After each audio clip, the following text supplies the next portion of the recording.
My name is Harry Jones, and I'm the curator of the African American Civil War Museum here in Washington, D.C.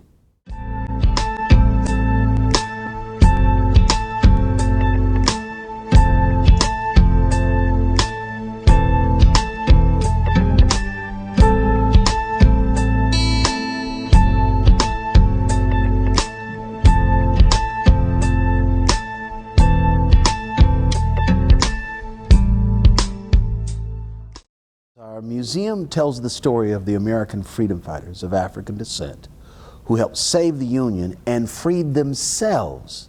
Our exhibit is called The Glorious March to Liberty, Civil War to Civil Rights. And in our museum, we tell the story like it's never been told in American museums across this country. Never have you seen a museum that actually will tell the story of how African Americans captured Charleston, South Carolina, captured Richmond, Virginia, chased the governor of Texas out of Texas, so really brings emancipation to the states that were in rebellion and saved the Union.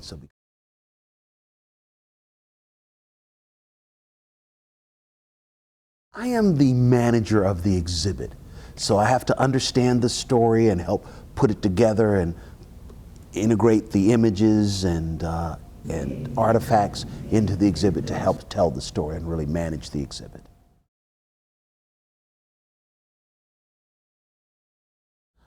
For 8 years, I've been the curator of the African American Civil War Museum. Can you tell me about that experience?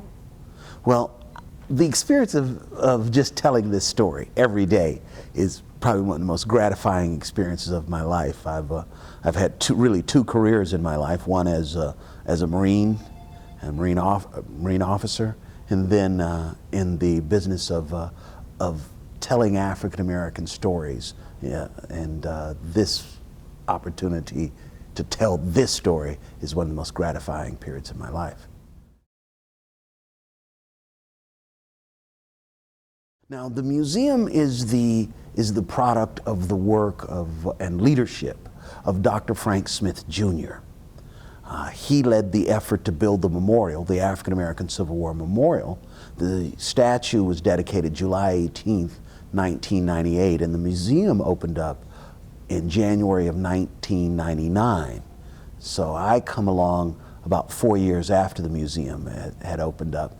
So it's really Dr. Frank Smith, Jr., the effort to build a memorial honoring these freedom fighters, to bring people to this historic Greater U Street corridor to view the memorial, and of course to tell this once suppressed and almost forgotten American story.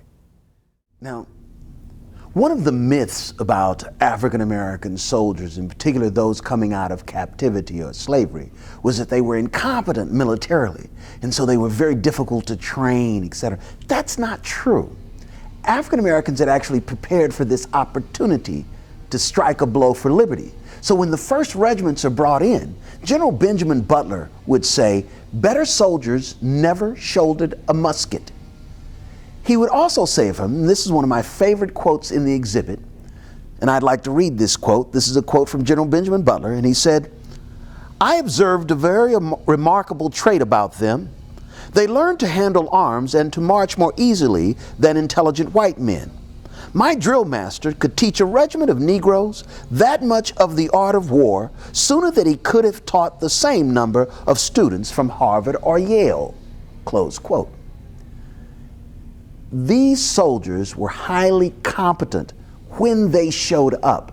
This is an important commentary on our community. It's important history. For them to show up well drilled, as Robert Gould Shaw would write with the 54th Massachusetts, meant that they had military training before they arrived.